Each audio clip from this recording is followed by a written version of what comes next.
dudes with attitudes, let's go. It's the two dudes and the attitudes, ruthless, aggressively speaking, so let's do this. We're Ryan and Denton, they here to get your attention. The 5-star broadcast shit, start to the ending. Whether it's the E or it's all E. The two dudes with the attitudes to bring the heat. Get the point, yeah, it's on, time to lock in. Listen to the podcast where they get it poppin'.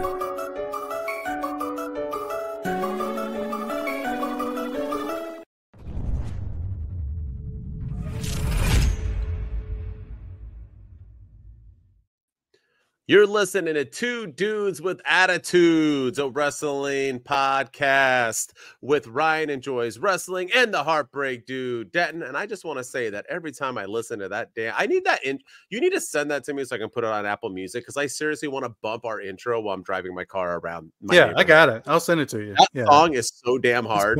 It is so free. I cannot pay this man enough respect for his stuff that he has done for us. It's like pure genius. But man, I think that's why we got so many views. I just want to pop it out there that we finally got a gang load. We're taking it, man. Yeah, gang load of views on our last week's WWE episode. It got a ton of likes, a ton of comments. We finally got comments. I made sure to comment to every single person that responded. That's what we do here. We love everyone. We don't think we're too big for nothing. Even if we end up having 8 billion followers on this thing, I will respond to every single comment. I still do it on my TikTok. I still do it everywhere. I know Ryan's the same, so keep it coming. We appreciate the love, y'all. Thank you so much. Thank you. Thank you. And now we just got to figure out the code of how to get the other videos to go that way. That's how do you have like one blow up and then the next one it goes back to like the normal, which is still good. We still love you guys, but I'm like, get it out there, man. You got one getting like, how do we get it? We ain't gonna get big unless you're gonna like help us get big. But with that said, too, really quick, huge announcement. We are going to do a live watch along for the King and Queen of the Ring. So please, if you're listening to this, tune in. It's always a good time. We will not be doing the drinking games because, you know, my time is going to be like 10 a.m. I'll probably have a mimosa maybe with me. I'll have a drink, but we ain't going to do I can't not be getting crunk at 10 a.m. when I have my kids. So, but it'll be a good time. We'll talk. We'll have fun. We'll do predictions before each one, who we think is going to win, talk about the outcome. So tune into that. 1 o'clock Eastern, 10 o'clock Western time this Saturday. King and Queen of the Ring on Peacock. Get your peacocks out, y'all. I'm excited. So I wanted to say that. But now you can take it away, Ryan. Take it away. So yeah, we have some big news in the world of WWE. You know, something I have a bone to pick with one Hunter Hearst Helmsley, the head chief content officer of the WWE, because if I had known about this little tidbit, I would have never made my prediction for the King of the Ring winner being Tama Tonga, because that's not working out for me so far at all.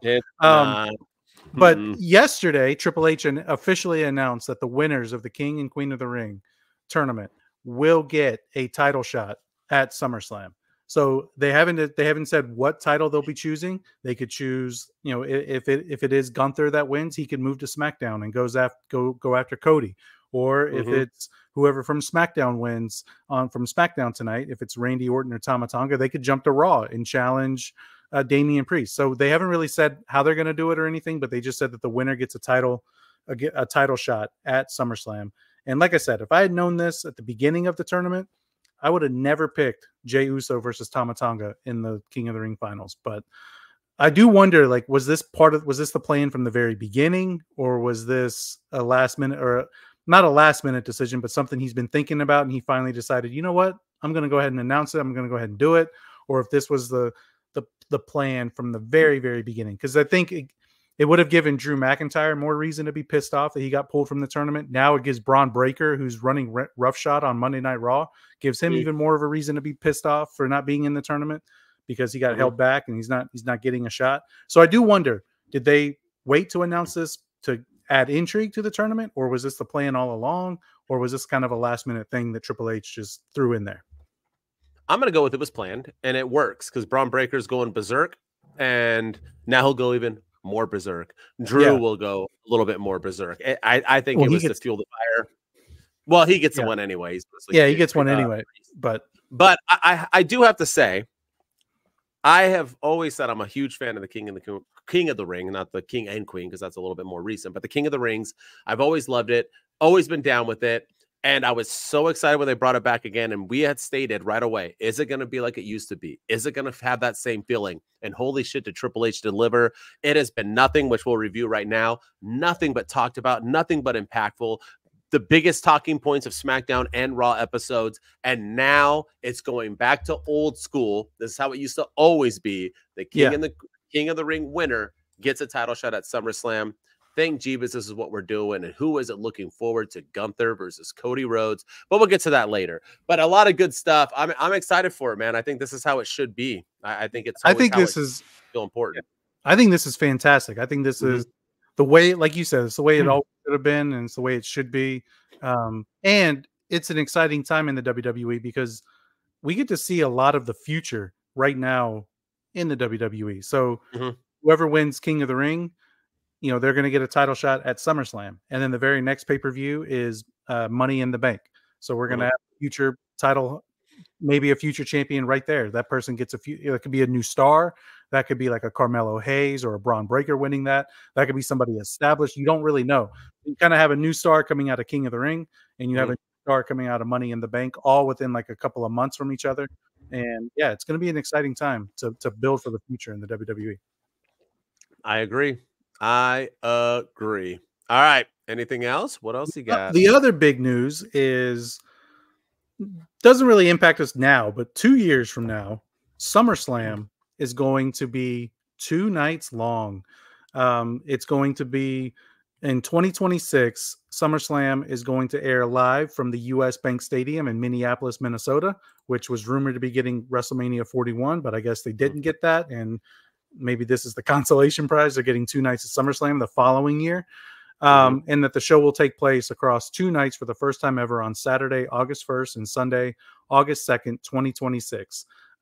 So I wonder if this is a trend going forward now with all the big 4 pay-per-views. It started with WrestleMania, but now we're getting SummerSlam 2 nights. Will Royal Rumble go 2 nights? Do you want to see 2 nights of Survivor Series? Do we like the 2-night format of every pay-per-view?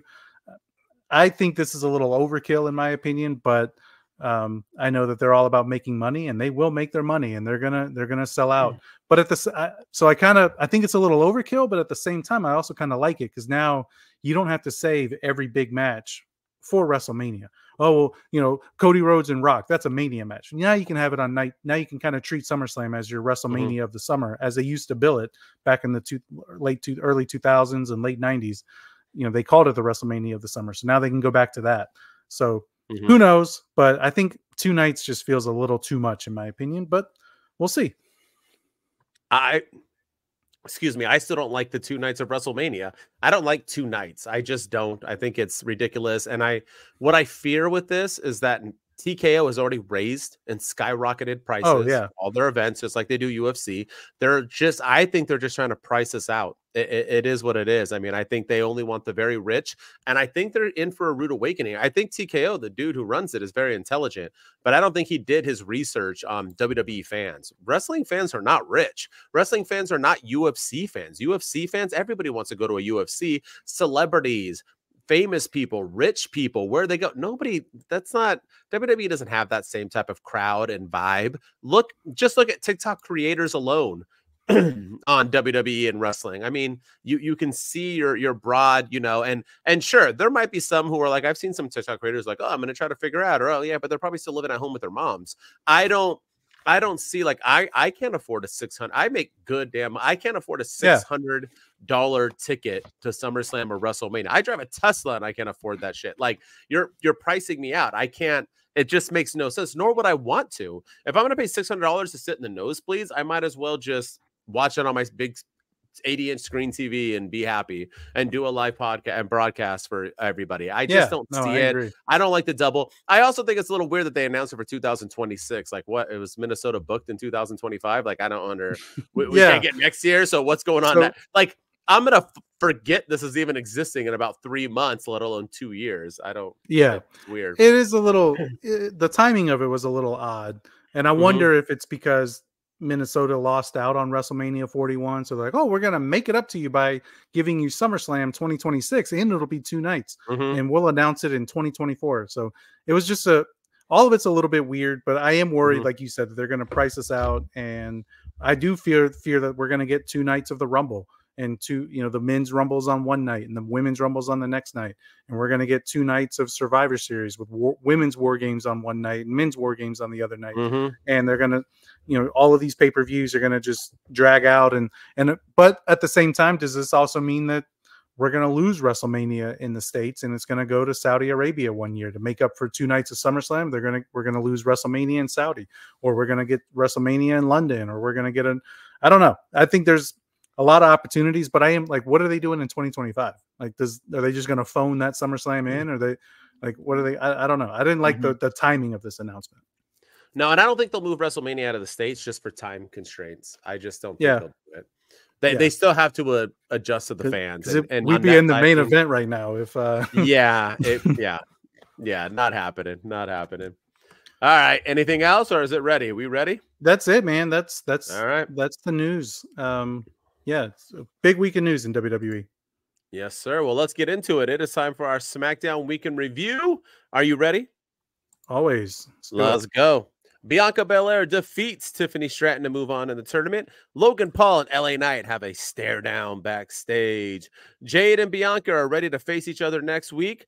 Tonga makes some weird ass noises. I can't even reenact them. And Solo tells Paul Heyman he talks to Roman all the time.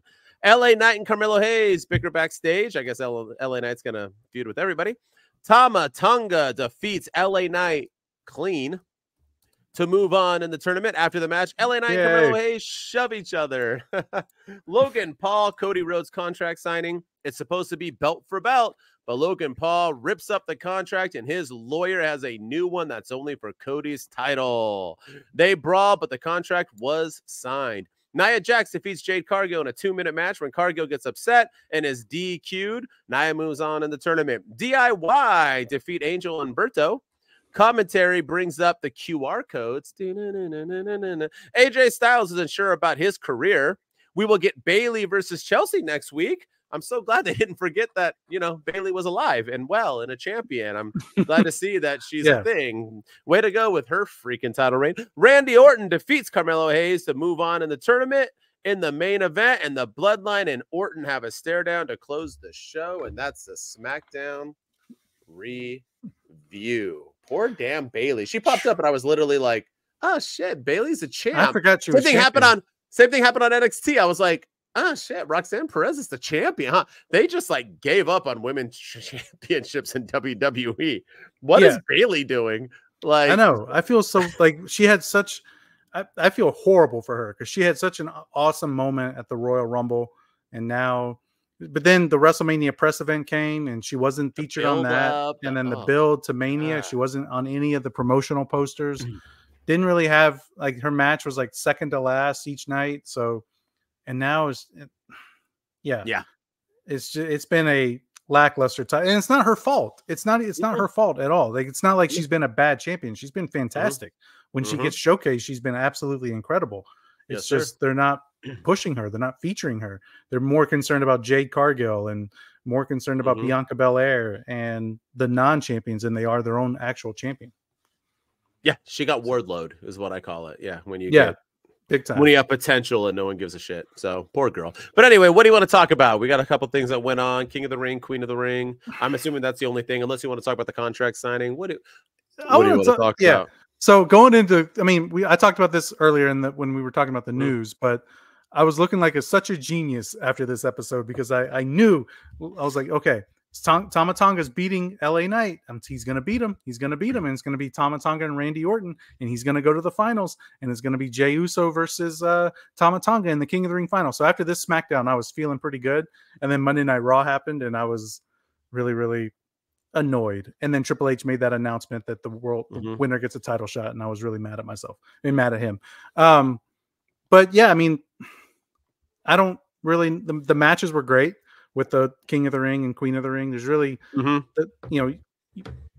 really nothing to talk about. I didn't like the contract signing. I didn't care for it. I thought it made Cody Rhodes look like an absolute idiot. I really the fact that Logan Paul came out with lawyers and he outsmarted the champion, and oh well, I'm not putting my belt on the line. You're only putting your belt on the line. Like, I don't know. I thought it made Cody Rhodes look like an absolute fool, and I don't think that you should treat your champion like that. Yeah, and you know what's funny is that afterwards I went on like social media and everybody was like, dude, Cody cooked. Logan Paul got cooked. Cody Rhodes like destroyed. And I was like, what are you guys like? Yeah, no, happened? He didn't. To me, I thought he looked like an idiot. I thought Aldis tried to save him. He refused that. And then he just looked like a monkey. And the funny part is that how did he cook him? He came out and basically just like made a couple like quick insults and then they brawled. There was really nothing to it. He just said future Hall of Famer is going to take the belt from you, and that was it. But then I thought that then he did, but he's not taking his belt because his belt's not on the line. No, and I thought the best moment of the night was Logan Paul basically saying that he didn't deserve a US title shot. That's like heel 101. Like, he's the world champion, you're the secondary champion, and you're telling that man you haven't earned this US title shot. I thought that was the best. He got heat. Now, nonetheless, I love me some Logan Paul, but we do got to kind of figure him out. I can't dog LA Knight because he doesn't have a character and not show that in Logan Paul as well. Logan Paul really is just Logan Paul, but he needs a character. He comes out, he says, Texas sucks, Oklahoma sucks, California sucks, y'all suck, I'm the champ, Cody Rhodes sucks, and he moves on with his life. He's delivering it well. His matches are good, but let's get Logan a character, okay? Let's get him something. Let's make him more than just Logan Paul. Like, he could be Logan Paul, but he can be Logan Paul in WWE. That's okay. It's not like when he's outside WWE, he's still Logan Paul. He's not. He's like a decent guy and hanging out with his brother or doing other things. Like, let him be, like, he runs a podcast where he's like out of character. Like, let him be WWE Logan Paul. Like, I don't know. Yeah, no, I'm nitpicking. I completely agree. I don't think I like what they've done with him, and his matches have been great. Yes, but that's really all it's been. His promos are the same every week. He knows how to generate heel heat, but there's really no clear direction for his character. So I completely agree with that. And then also, I mean, there was really no rhyme or reason as to why Logan Paul is in this match, and because Nick Aldis just handpicked him and said, "Hey, you're the next up." And then Logan Paul goes and disrespects Nick Aldis and goes and rips up the contract and all. I'm like, you just made I don't know. Now Nick Aldis looks like an idiot. Cody Rhodes looks like an idiot, but Nick Aldis is the one that handpicked. I don't know. All of it. I saw the same thing you saw. People saying that Cody Rhodes cooked, and he put one of Logan Paul's friends through a table. Cool, but no, I thought he looked like an absolute fool. And now it's not belt for belt, and that changes everything with the predictions. So yeah. So, I mean, the match is what it is. I mean, I'm still excited for it. I have no doubt it's going to be awesome and it's going to be a fun match to watch. But yeah, this segment just did not do it for me. No, it wasn't cooking. And then let's just all the winners. I'm good with Bianca. I know people are saying Tiffany Stratton because of her comment. I don't think that's it at all. I think they love Bianca. And the one thing I liked about this King and Queen of the Ring is that it wasn't a bunch of nobodies and the one person who was going to win. It was like everybody could have won. Yeah, a bunch of established people. Minus like Tegan Knox or not Tegan Knox, Johnny Gargano's wife. But there was like at least the majority.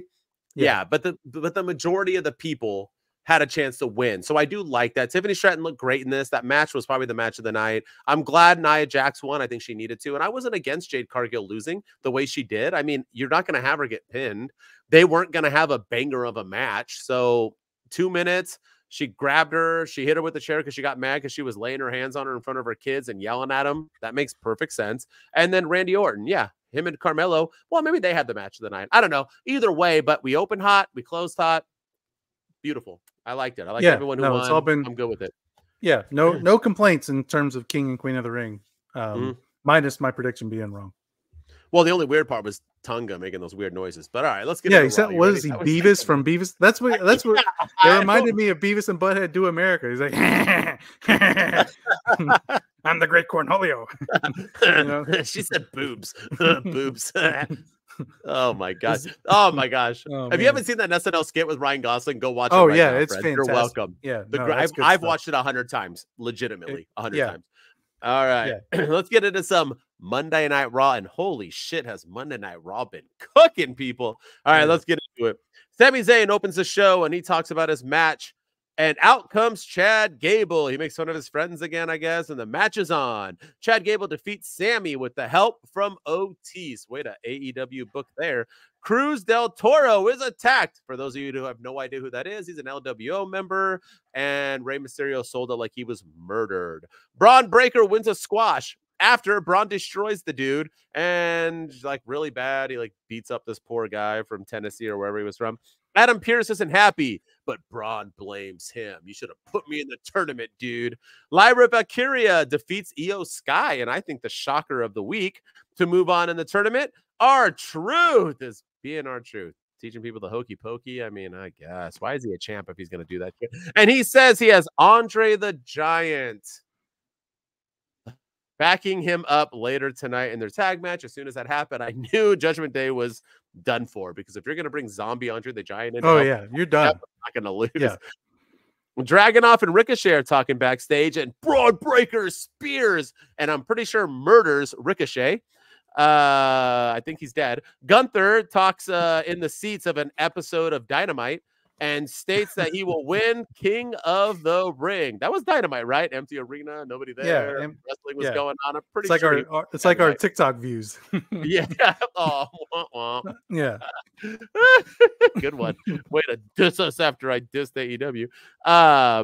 Where am I? Now I lost where I am at. All right. Awesome. Okay, there it is. Gunther's AEW. Gunther is All Elite. Oh, yeah, that's right. Damian Priest pep talks Finn and Judgment Day. Priest is still lukewarm with Carlito. Sonya Deville is back, and my life is complete. Oh, Sonya Deville, the hottest girl who would never sleep with me ever. Awesome Troop defeats the Judgment Day to defend with the help from Andre the Giant himself, Braun Strowman. Becky Lynch congratulates Lyra, and Liv Morgan punches Lyra in the face. Bronson Reed tells Sami he will beat him, and Otis tells him, I'm sorry. Becky Lynch cuts a promo, and Liv Morgan interrupts and calls her selfish. She also mocks the fans, mocks her, and they move on with their lives. Damian Priest is upset yet again with the Judgment Day. What else is new? Xavier Woods is cleared to return. I didn't even know he was out. And Karrion Kross talks to Kingston again. Baszler. Oh, sorry. I thought that was something. My Siri was going off. I was like, do not play Eminem. Baszler and Starks win a chance to face the tag team champs. Drew is coming for the title, and Priest. Chad Gable talks to the Creeds and is happy with Otis. And in the main event, Gunther defeats Jey Uso to move on in the tournament. And that was my delayed Raw recap. Sorry, yeah. My homegirl was like, play Eminem. And I was like, who is that? I have sound canceling headphones on, so I could barely hear. Yeah. I was like, what's going on? All right. So what you got? What you got there? Okay. I think we're setting up for something massive happening in the Judgment Day. And I can't quite figure it out, because one thing you didn't mention was the opening shot of Monday Night Raw. They showed Jey Uso walking into the arena, and in the back, I didn't see that. So I didn't see the background. I watched it and still couldn't see it. So explain. Thank you. Jey Uso's. They showed Jey Uso walking into the arena, Greensboro Coliseum, the home of where AEW Revolution was, which I could have gone to this Raw, but the prices were more expensive than Revolution were. So I was like, I'm not. They were like $400. I was like, I'm not for me to drive an hour out of my way. I'm like, no, thank you. But they showed Jey Uso walking into the building, and then behind him, you see Liv Morgan getting out of a random like SUV, and you can tell it's Liv Morgan. It's got the same figure, the same silhouette, like same body type, same hair. Like you could tell it was her. So you just see her walking off to the side, and then the very next shot, I think they showed Damage Control walking in, or Asuka, or Dakota Kai rather walking in. I think it was them, and then coming out of that very same vehicle was Finn Balor, and you could see him. He was like looking down on his phone, wheeling his suitcase into the build. So something. And then the last couple of weeks, we've seen Dominic Mysterio coming out of a room. I was going to say coming out of the closet, but that opens up a bunch of worms that I don't want to go down. Don't you do it. Don't you do it to my boy. He was coming out of a room the same with Liv Morgan also in that room with him. And then Liv Morgan's been carrying around the purple bandana. And then Damian Priest put his hands on Finn Balor and JD McDonough at the last pay-per-view Backlash in France. Right after they helped him win, and he still got mad at them. And then he's just been a real jerk to them ever since. And this week, he was losing his patience with them. So I have a feeling that Judgment Day is going to turn on Damian Priest and relatively soon. Yeah, and kick him out. And Liv Morgan's going to and Liv. Yeah, Liv Morgan's going to be the new mommy of the group, like you've been saying from the beginning. But they're going to kick out Damian Priest because Damian Priest has been getting a lot of pops, and now he's feuding with Drew McIntyre, who's a big heel. So it doesn't make sense to do heel versus heel, and I think this is setting up for a babyface run for Damian Priest and getting the Judgment Day over as heels again. I like that take, and I saw a lot of people, insinuating that like, oh, Liv Morgan's like hoeing it off. I'm doing my air quotes. No, she's not doing that. But that's basically what. No, I think it's her just strategizing all of that. Yes, because you see, Finn's married and like open about it. Isn't he married? Yeah, or dating or and Liv Morgan's on the market again. Apparently, her and Bo Dallas broke up, but I believe that I got a chance, baby. So you're telling me there's a chance, but no, but Triple H lays these Easter eggs out all the time. I mean, he's shown Paul Heyman talking to Drew McIntyre backstage before, and sometimes it leads to stuff. Sometimes it doesn't lead to anything. It just gets the people talking. So he knows what he's doing. Yeah. But Sonya Deville was talking to Baszler and Stark in the background on one of the interviews. Yeah, you could see that too. Yeah. So, so I think this is leading to something. I really do think this in particular is leading to something with Rhea Ripley and Liv Morgan having their problems with each other. I do think this is leading to something in the future. And I think it's going to be Damian Priest and Rhea Ripley on the outs of the Judgment Day with Liv Morgan, Dom, Carlito, Finn Balor, and JD on looking in.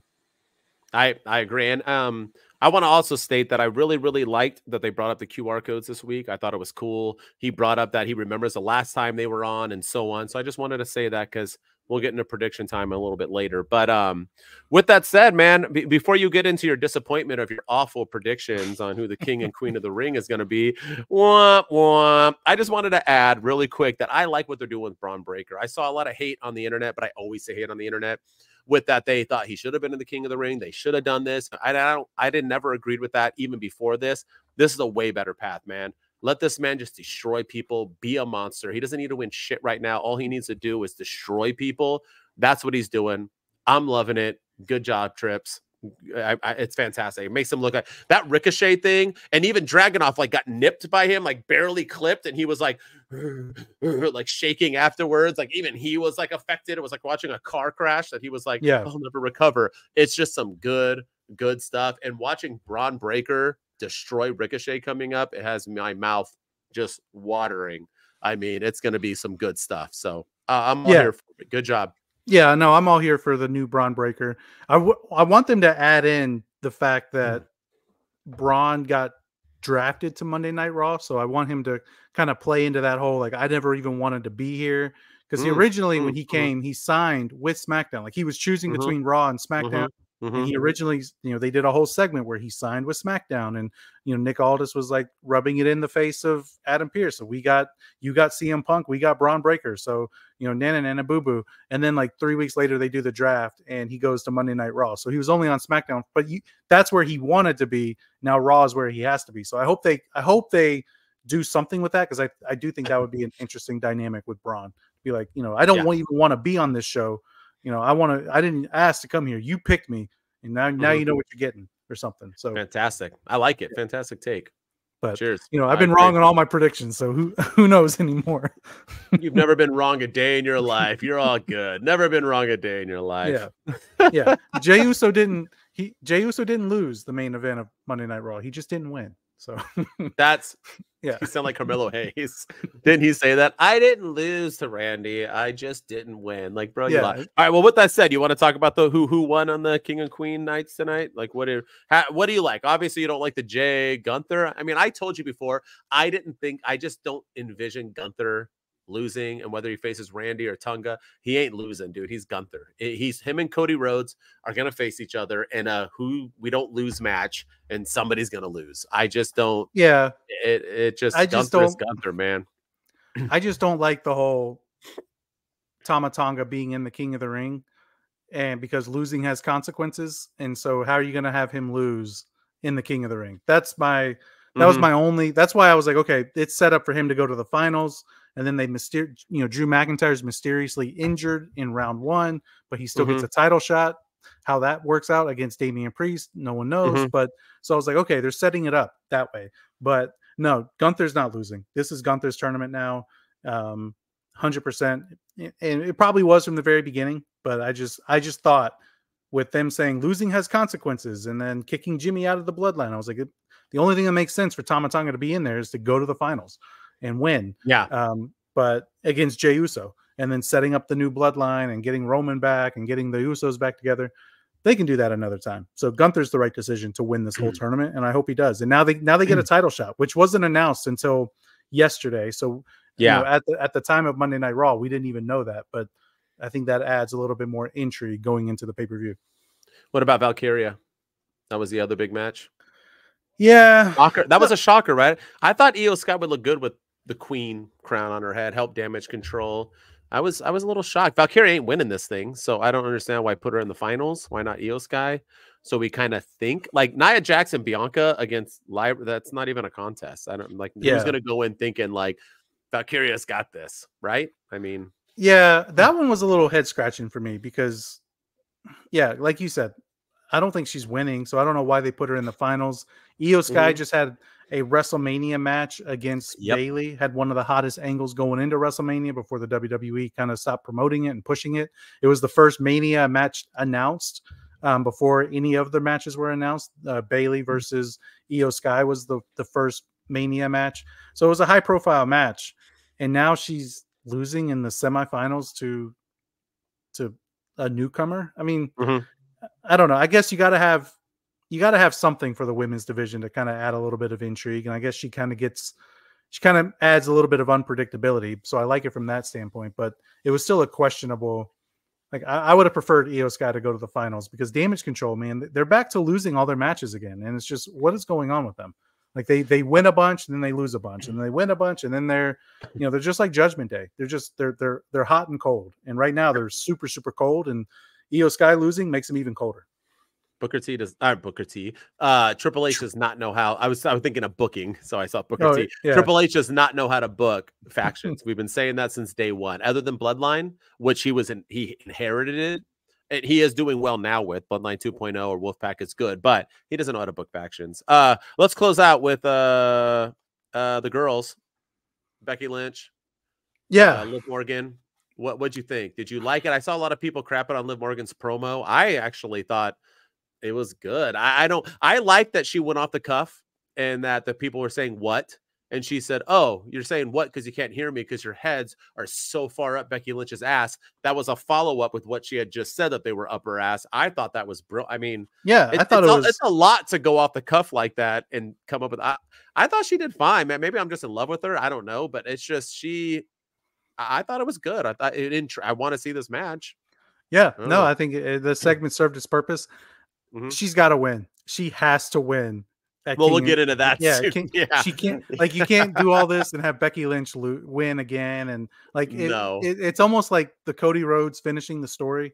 Like he had to do it this year. If they waited until 41, people weren't going to care. If Becky Lynch wins at King and Queen of the Ring, I don't care about Liv Morgan anymore. So I hope that even as the leader of Judgment Day, no point. Yeah, like there's no point. So she has to win. So I kind of feel like Becky Lynch is she's losing a little bit of her luster as well. I think she needs a heel run, or she needs a character change or something, because she's starting to get a little stale, in my opinion, with the same stuff every single week, same promo, same exact. The man has come around to this, and the man is back here, and oh, it feels great, and it's just okay. Like, I'm a fighting champion and I'll do everything. Just okay, we get it, but change it up a little bit. Go back to being a heel or the tweener character that made you popular. I feel like she's getting a little stale. It's funny because you can take the Vince McMahon out the WWE, but you can't take the WWE out of Vince McMahon because we are still booking baby faces the same exact. Look at Cody. Look at heels. All the heels are cooking, man. You got a heel. They're characters up and down. They got range. That baby faces, man. You get 7 things you can talk about. That's it. Go out and say them over and over again, nonstop. Don't change. Cody, Becky, it's just like I don't care. It is like, come on, Triple H, think outside the box. But yeah. So all right, you ready for some NXT, or you want something else on Raw?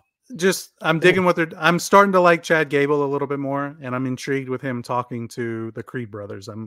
There's been rumors that they're going to create like not Team America, Team Angle, Team Angle. The world's greatest tag team and Team Angle. I think they're going to do something like that with the new Alpha Academy. So let's see what they do. But I think the pop that Otis gets when he finally turns on Chad is going to be loud, but I think it'll be like a one-time thing. I feel like we're going to talk about this in a few minutes on our segment. So let's bring it back. I feel like we're going to, right? Of course we have to. All right, NXT, you ready? Yep, let's get into it. Good show, man. WWE was good this week, man. NXT was back on track too. All right, Henley defeats Thea Hale to move on in the tournament, the North American Women's Championship tournament. After the match, Jasmine Nix, I think it is, beats down Thea Hale. The D'Angelo family has a tag title match with Axiom and Frazier later on tonight. Ivar is legitimately injured, so Joe Coffey will step in tonight. Axiom and Frazier defeat the D'Angelo family, and after the match, the OC beat down the champs. Lexis King offers his services to Mr. Stone since his best friend got fired. Right, that's not what they said, but Riley Osborne, and I'm not happy that he's fired. Riley Osborne does not like Ridge Holland. Wes Lee and Joe Coffey both beat Josh Briggs. Poor Josh Briggs, man. Nothing like having a 3-way and being the only one who loses to move on to face Oba for the title. So it will be a 3-way at their next pay-per-view, Battleground. Jada Parker defeats Brindley Reese to move on in the tournament. Jasmine Nix likes the new Fallon Henley. Wendy Chu will return soon. Roxanne Perez is ready for anyone. Like I said, I forgot about her. Ava says we find out who is her next challenger next week. Dante Chen defeats Lexis King for some reason.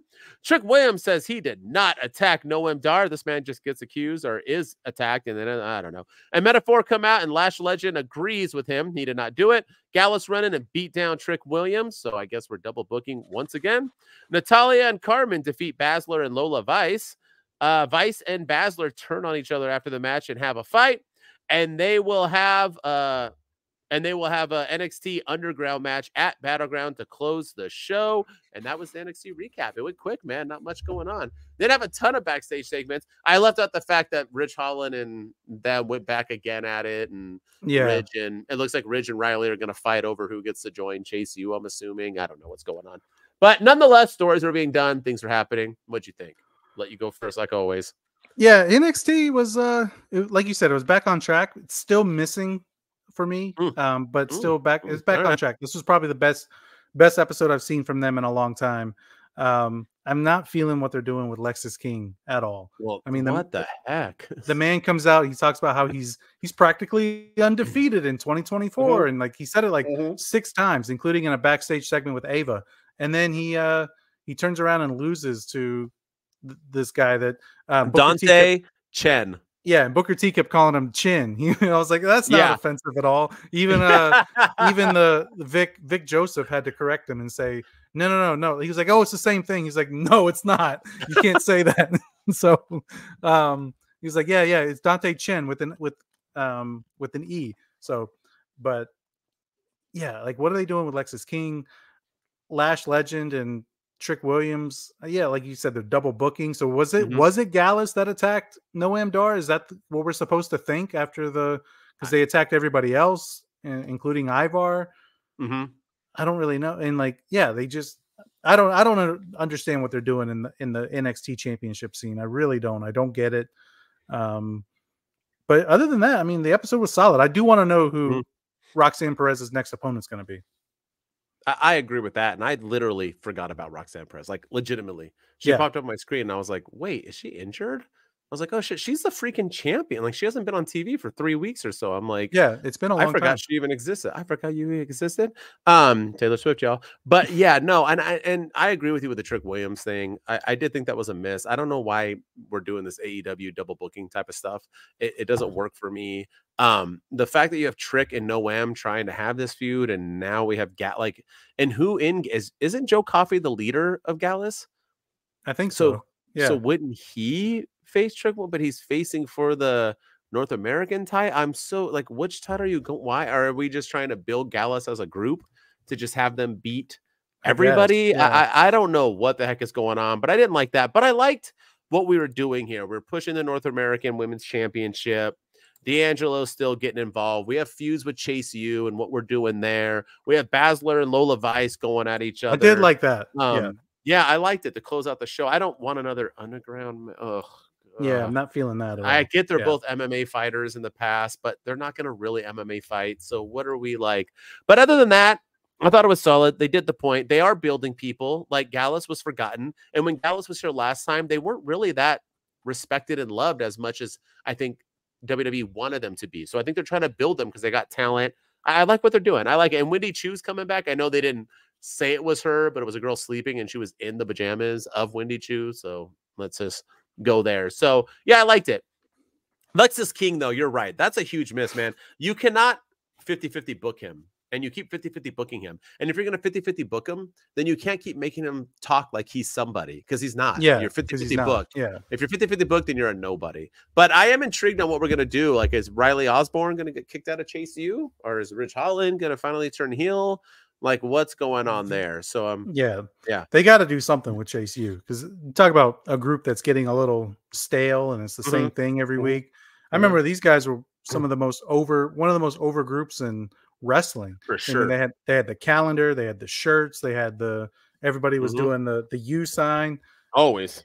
And now it's just then they did the gambling angle, and ever since then it's just kind of fallen a lot, very flat, and just hasn't been the same. And now they're adding people left and right, and Ridge Holland's a part of this group now. Like they need a change. They need to change, and maybe Ridge Holland turning heel on them is the right way to go, or Andre Chase doing something and turning heel. And I don't know. I just feel like they need a change in a different direction. I agree. All right, done with NXT.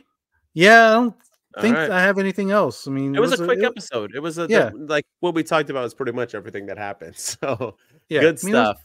Good episode. Good episode. Yeah. All right. That was our WWE weekend review. It had some good things, and while you're setting it up, good stuff going on. I'm excited. SmackDown was good. Raw was good. SmackDown, as the time we're recording this, has already been taped. So we might do a couple spoilers on our predictions, but nonetheless, I'm still going to watch it tonight. Once again, remember, we are going to do a King and Queen of the Ring watch along, 1 o'clock Eastern, 10 o'clock Western time. We will be doing it. 2 dudes, tune in. It's going to be fun. It's just going to be what's going on here, but a lot more. Tune into it if you want to have a good time, man. If you want to wake up and have a bagel, or wake up and have some lunch, because you'll be having lunch. I'll be having breakfast. Whatever you're doing, tune in. It'll be a good time. You ready for some predictions? Oh, go ahead. 1 o'clock p.m. Eastern, 10 o'clock Pacific. Right here on YouTube and other social platforms. We will be, like you said, we'll be live watching the Saudi show. At 1 o'clock. Yes, sir. Nothing better than afternoon WWE. I do like the afternoon stuff. I agree. And then I'll be going to watch Garfield afterwards with my kids. So here's the thing, though. I thought the Saudi events, the girls had to be fully covered up. They've been posting pictures of themselves on Instagram at the beach, like naked, basically. Yeah. So only in the ring do you have to wear clothes? I don't understand the rules. Is there and I feel like areas or... I think the regulations are changing a little bit too, which I think is a huge step in the right direction. Welcome to 1910. I appreciate it. Because I remember it's a few years ago, the women couldn't even go to Saudi Arabia. And now they're able to compete. Now they're able to be in bikinis on the beach and stuff, which, Sami Zayn for a long time couldn't go to Saudi Arabia because of his he's the most over guy there. Yeah. Did you see the press conference? That dude blew up. Yeah, that's 2 years in a row where he's been the most over guy there. And so, yeah, I do think a lot of things are changing over there, which I think is a huge step in the right direction. And I got to give WWE, I know these shows are controversial, and I know people, there's, they call them the blood money and everything, but I think the WWE might be a huge reason as to why some of this stuff has changed. So I think we got to give them a little bit of credit. All right. I like that. I like that. Yeah. All right. I still don't like that they go there all the time, but hey, it is what it is. What can you do? Money talks, man. All right, let's run it. It's prediction time. Before it ever happens, it's a prediction. Lean in close, take notes, listen. Cause they about to point it out quickly. All the things that you didn't see is getting called like plays at the line of scrimmage. You can take it to the bank, the dudes ain't tripping. They've been seeing what's coming for a good minute. It's prediction time, yeah, let's get it.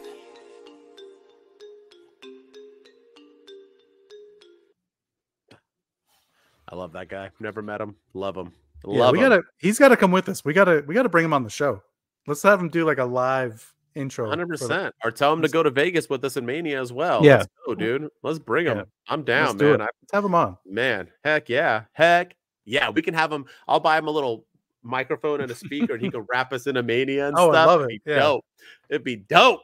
I'll get a Serena Deeb type of two dudes with attitudes flag to wear and everything with nothing under it. With Tony Storm over there. I'll look better than Tony Storm. I'm just saying it. All right. Tony Storm. Good one.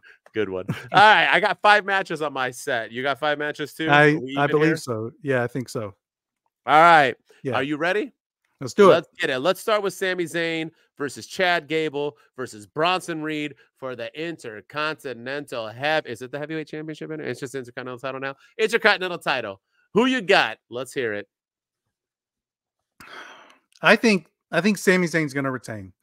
I think Otis is going to get involved, but he's going to be the reason that Chad Gable doesn't win. He's not going to turn, but he's just going to get involved, and Chad Gable's going to do what he did on Raw, which is like eject him from the ring. Meanwhile, Sami's going to do like the haluva kick on Bronson Reed's only in this match to take the pin, so he's going to do the haluva kick on Bronson, and he's going to pin Bronson Reed to retain in Saudi Arabia. I still think Chad Gable's taking the belt off of Sami, but not in a triple threat. It's going to happen in a one-on-one match. All right. I fully agree. And that's what I wanted to talk about but here's the thing. So I also think Sami's going to win. I also think it's going to be accidental and then Otis will turn in the future. With that said, what does this do for Chad Gable? How can he create another crew? How does it even matter? Does Chad need a win to become a bigger heel, or will this help him be a bigger heel? We were talking about Liv Morgan. If she loses, it's a disaster.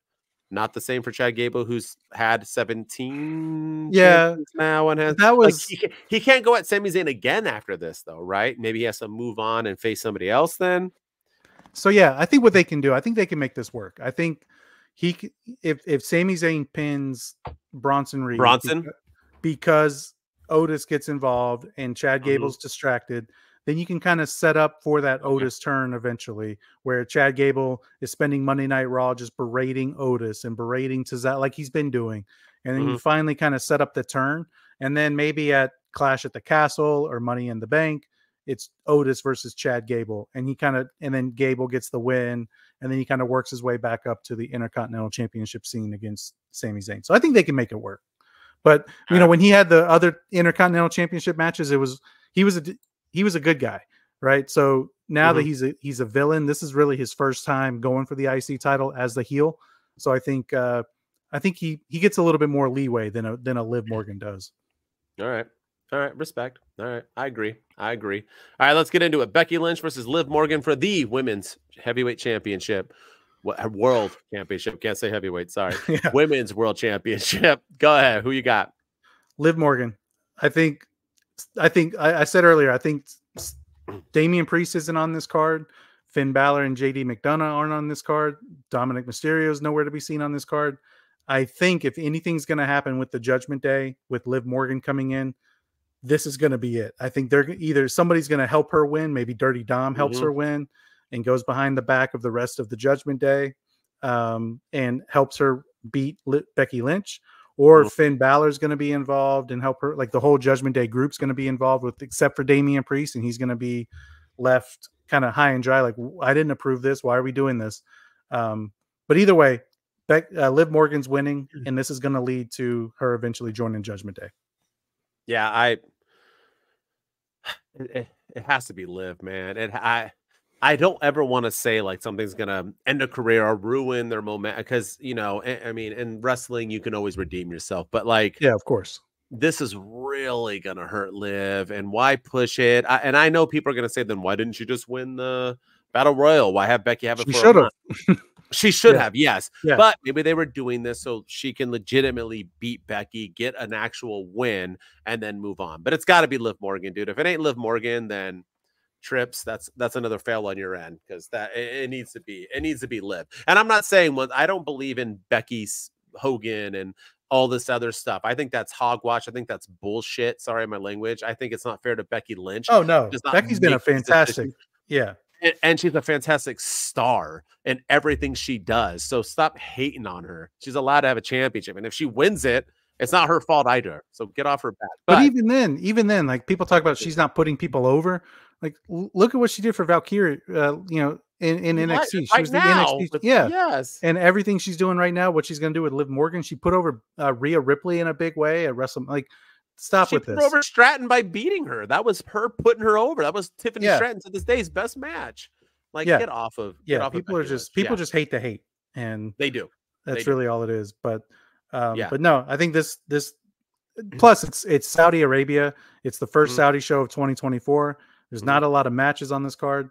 There's going to be a title change, and I don't think any of the other titles are changing. So there's always one on every Saudi show. There's a title change, and I think this is going to be the one. I agree. All right. Queen of the Ring finals and spoiler time. Lyra Valkyria versus Nia Jax. Who do you got? You know what? It's easy. Don't do it. No, it's Nia Jax. Nia Jax is winning. This is hers to. Nia Jax has been on the run of her career. This second run, we all owe Nia Jax a huge apology. Ever since she came back to the WWE, people were, oh, she's going to hurt people and she's not good. And that's her first opponent. And what are they doing? She's been incredible. Absolutely incredible. And they're not going to put the title on her. And maybe, who knows? Maybe they will. She's a great opponent for Bayley in the future. Now that the winner gets a world title shot.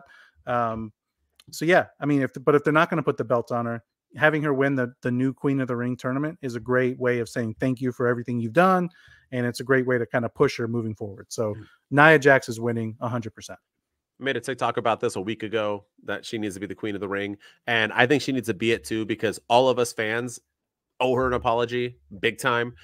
People begged for her to get out of the WWE because supposedly she was injuring people. Then she made a one-off Royal Rumble. People shat on Trips for doing that. Then she came back and everybody was like, oh, here we go again. Just let her murder wrestlers and blah, blah, blah. And she has done nothing but put on banger after banger after banger after burger. And she freaking also was putting people over in the process because she was losing to the Beckys, to the Livs. She has done nothing but be one of the highlights of the women's division in WWE currently. She deserves to stand Queen of the Ring, and I am so excited to see who she picks at SummerSlam and her wearing that crown. So, that's that. I'm pumped for her, and I think she deserves it. And then her versus Bayley, she's a perfect opponent for Bayley in the future. Make it happen. I agree, man. I think we're going to be 5 for 5 on this. All right, the King of the Ring finals and spoiler: the Ring General Gunther versus Mr. RKO himself, Randy Orton. Who do you got? Gunther. Oh, you're gonna try. I think the match is going to be great. Don't try to make it 4 out of 5. It's going to be Gunther. I have a hard time picking against Randy Orton in opportunities like this. But yeah, I think 100% is going to be. This is Gunther's tournament to win. But like I said earlier, why was Tama Tonga in this in the first place if he wasn't going to win, when Solo Sikoa has been saying losing has consequences? Is he going to be kicked out of the new bloodline now? That's what I want to know. Like, what happens from here? You kick Jimmy out, but you're not going to kick Tama Tonga out? I don't understand. But they'll probably gloss over that, and everything will be peachy in the new bloodline next week. But but no, Gunther's winning hands down, and then give me Gunther versus, I'll take Gunther versus McIntyre, Gunther versus Priest, Gunther versus Cody. There's so many opportunities at SummerSlam, so make it happen. Yes, sir. Yeah, and so if you want Gunther to be the champion, it's going to be, I'm picking Gunther, by the way. But if you're picking Gunther to be the champion, then it needs to be Gunther versus Priest, because I do think when Priest and Drew meet, Punk's going to interfere and cost Drew. I don't think Drew's going to be champ. I think Drew's going to carry on to the money, and that's him versus Punk. That's what everybody wants. So I do see Gunther's on that brand. I do see, and if it's Gunther versus Priest, Gunther's beating Priest 100%. And like I said, I said earlier, if Judgment Day, kicks Damian Priest out, Damian Priest is the babyface, so it makes sense. So you're not doing a heel versus a heel with Gunther, and but Gunther's also had his run-ins with the Judgment Day in the past too. So who knows? There's a lot of ways that this thing can go, and I think 100%. I do think if you want the belt on Gunther, you're not taking it off Cody. So don't put him in against SummerSlam, against Cody, just to have him lose. I don't feel like that does him any good. So I think it's got to be him versus Priest for the world title. And here's why I think too, is because I think I didn't watch SmackDown yet. I only saw the results. They haven't aired it yet. We'll watch it tonight and I'll have a better opinion on it. But I think Tunga and them are going to interrupt. Bloodline is there. They're in Saudi, obviously. They're going to interrupt, cost Randy the match, so they can continue to feud with them. And Gunther's going to move back onto Raw and face Damian Priest. I don't think we're going that route. I think Cody's on SmackDown and then the Bloodline will start beefing with him again. But yeah, I see the Bloodline costing Randy Orton the match for sure. I think that's the way we're going. King General Gunther. I love it. All right. We're 4 for 4. Are we going to go 5 for 5? Cody Rhodes versus Logan Paul for only the WWE Universal Heavyweight World Undisputed. Only it doesn't even have. I don't even think it has a name anymore. No, championship. I don't think so. Yeah. No U.S. title up for grabs. Who do you got? Do you have a winner? Do you have an interference? Do you have a DQ? Do you have this feud going on? Let's hear it. I think it ends. Cody's not losing the belt, but I don't think he's winning this match. I think it's going to be, it's either going to be a no contest or it's going to be a disqualification or something, because I do think all these QR codes, and now that they're talking about it on the air, and before, when Bray Wyatt was around they never talked about the Q. They kind of acted like they didn't happen. Now they're talking about them, and it tells me that this whole thing is imminent. It's going to happen relatively soon, and I feel like it's got to happen in Saudi Arabia. You have a 5-match show, maybe one title change. It's Saudi Arabia. They always try to do something big. You don't have Roman there. You don't really have Brock. So what a way to end the show, by bringing out the newly formed Wyatt Six, led by Uncle Howdy, and maybe their first opponent, their first victim is Cody Rhodes. Maybe they just show up and just attack everybody, and like the Nexus did, and just beat up everybody, like Michael Cole and all them as well. I don't know, but I'm excited to see what they do. But I think that's what's happening in this match. I'm going no contest. They're not going to do like they did when Bray came back and do it after. I think they're going to do it during.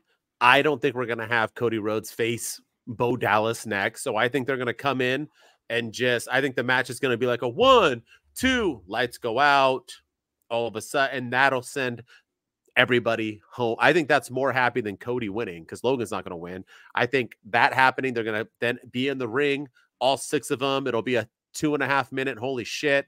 It's going to be built up, and they're going to beat the snot out of both of them. And I think we'll get Cody versus Logan after that, title versus title. So I can see that. Yeah. I think the Wyatt Six is just going to make their presence felt. Yeah. Yeah. Got to go strong, man. Yeah. They're not going to do Uncle Howdy versus Cody Rhodes, because then you're going to, that's like doing Bray Wyatt and losing his title reign to Roman Reigns in his first match. It makes no sense. So yeah, I agree. I like that. And I think Cody needs a feud. He's having matches in his title reign. He had the match with AJ Styles. Great match, don't get me wrong, but that was it. It was a one-off match, and now he's wrestling Logan Paul. So I think he needs to have a long, drawn-out feud, and I think Logan's the perfect person to give it to him. So have this drag out to SummerSlam in Cleveland, which is Logan Paul's hometown, and then Yeah, and then you do title for title there or something. I don't know. I could see it happening, but Cody needs a feud. He doesn't need to just have a one-off match with AJ and a one-off match with Logan and then a one-off match with Uncle Howdy and a one-off match with The Rock and then a one-off match.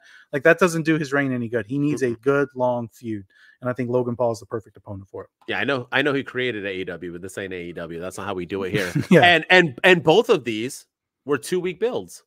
AJ was a 2-week build. Logan was a 2-week build. Now we got to do better. So I think Logan and them will meet again after they get the no DQ or the no contest or whatever it is. So yeah, but I'm still just not feeling this Uncle Howdy thing. Either am I. I'm curious to see what they do. I'm curious to see who's involved, how they come back. But I really could not care any less. Like, I haven't scanned a single QR code or I'm just not feeling it. This is a reminder to me that Bray Wyatt is dead, and I don't really need that reminder all the time. No, because it was tragic and I hate it. So it's like, ugh. Anyway. All right. On that note, that is Two Dudes with Attitudes, the WWE edition, which I didn't even announce at the beginning. I missed that. But this was a WWE edition. As you know, once again, third time I'm saying it, tune in. We are going to do a King and Queen of the Ring watch along this Saturday. It is going to be 1 p.m. Eastern time, 10 a.m. Western time. Tune in. It'll be a ton of fun. We're getting the followers. We're getting the clicks. Now watch the watch-alongs, man. Tell your friends, whatever else. It's a good time. We're going to have fun doing it. And with that said, keep subscribing. Keep doing. I love that our last one got over 2K views, that you guys are posting comments and likes, not just watching it, but actually interacting. That's what we want. Let's even get better, man. Tell us if you have any segment ideas. Let us know what we can do better. Let us know in a positive way if you agree or disagree. Do you think someone else is going to win? Do you think, we're wrong about Judgment Day? Let us know, man. We ain't haters, dude. We're here for that. That's why we have opinions, because we know other people do have opinions. If you just want to follow me on any social media outlets, and that's all social media outlets, HBD, Denton, the Heartbreak Dude, follow me on all of that. And with me, as always, is the man who keeps this ship running. Ryan enjoys wrestling. Like he said, man, we're blowing up, and this is going to be our year. 2024 is the year of the dudes. I've been saying it since.